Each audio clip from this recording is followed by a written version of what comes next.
बिस्मिल्लाहिर्रहमानिर्रहीम। अस्सलाम वालेकुम दोस्तों, मैं हूं मोहम्मद ज़ाहद और आप देख रहे हैं मेरा यूट्यूब चैनल ग्रो अप। दोस्तों, आज हम बात करेंगे डिटर्मिनेशन और डेडिकेशन पे कि किस तरह हम अपने काम के ऊपर तवज्जो दे सकते हैं, किस तरह हम अपने काम के ऊपर हौसलों को बुलंद करके अपने रिज़ल्ट्स हासिल कर लेते हैं।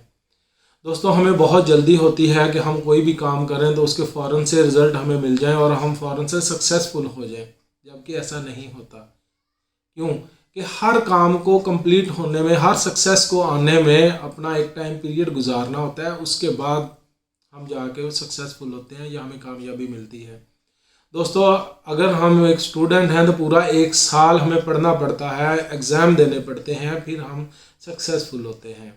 अगर हमें डॉक्टर बनना है तो हमें कई साल लगते हैं, हम डॉक्टरी की एजुकेशन हासिल करते हैं, फिर हम जाके डॉक्टर बनते हैं। इसी तरह एक इंजीनियर को बनने के लिए भी एक स्पेसिफिक टाइम चाहिए होता है, फिर जाके वो इंजीनियर बनता है। इसी तरह अगर हम कोई बिज़नेस करने जा रहे होते हैं, कोई बिज़नेस कर रहे होते हैं, तो उस बिज़नेस की नोयत के हिसाब से एक स्पेसिफिक टाइम चाहिए उसको कामयाब होने के लिए, उसको हमें समर आवर करने के लिए एक स्पेसिफिक टाइम चाहिए होता है। लेकिन हम ज़रा जल्दबाज होते हैं, हम कहते हैं कि बस फ़ौरन से हमारे पास जो है वो सक्सेस आ जाए और हम दौलत के अंबार लगा दें।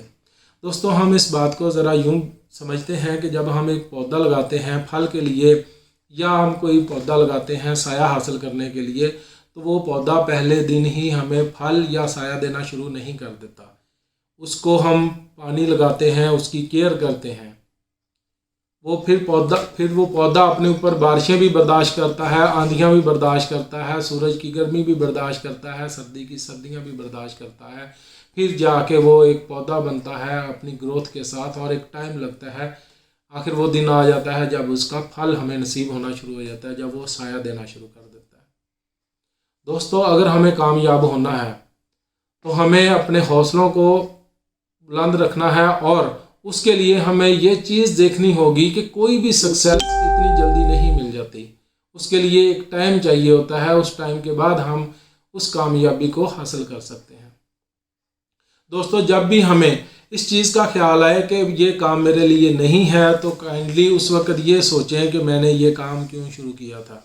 जिस दिन आपने कोई काम शुरू किया, कोई अपना टारगेट बनाया होगा, कोई अपने जहन में एक अचीवमेंट सोची होगी, तो जब आप अपनी उस अचीवमेंट, उस टारगेट के बारे में सोचेंगे तो आपके हौसले नहीं टूटेंगे। दोस्तों, बहरी जहाज़ समंदर के अंदर सेव नहीं होता, वो समंदर के किनारे पे सेव होता है। लेकिन वो समंदर के किनारे पे खड़ा रहने के लिए नहीं बनाया जाता। वो अंदर जाता है, लहरों के साथ लड़ता है, तूफ़ानों के साथ लड़ता है, लेकिन अपनी मंजिल पे पहुंचता है। दोस्तों, जब हम घर से निकलते हैं तो हमारे पास एक मंजिल होती है, एक ठिकाना होता है, फिर ही हम वहाँ पहुँच पाते हैं। अगर हम यूं करें कि अपने घर से निकल गए हैं और हमें कहीं जाना भी नहीं है, तो वो जो सफ़र है वो हमारा किसी मकसद का नहीं होता। बात करने का मकसद है कि हमें अपनी ज़िंदगी के टारगेट सेट करने होंगे। अगर हम ऐसे ही ज़िंदगी जिए जाएंगे तो हमें वो ना तो टारगेट मिलेंगे, ना हमें ज़िंदगी की कोई डेस्टिनेशन मिलेगी, और ना हम ज़िंदगी का कोई तयन कर पाएंगे। अगर हमें ज़िंदगी अपने मकसद के लिए और अपने मकसद के तहत कामयाब होकर जीनी है, तो दोस्तों हमें फिर उसी तरह मेहनत भी करनी होगी, उसी तरह अपनी डेडिकेशन भी लगानी होगी, उसी तरह अपनी तवज्जो भी देनी होगी अपने बिज़नेस को, अपने मकसद में, वट एवर कोई भी मकसद है उसमें कामयाब होने के लिए। दोस्तों, मैं अपनी बात को आज इधर ही ख़त्म करूँगा कि हमारी ज़िंदगी का कोई रिमोट नहीं होता।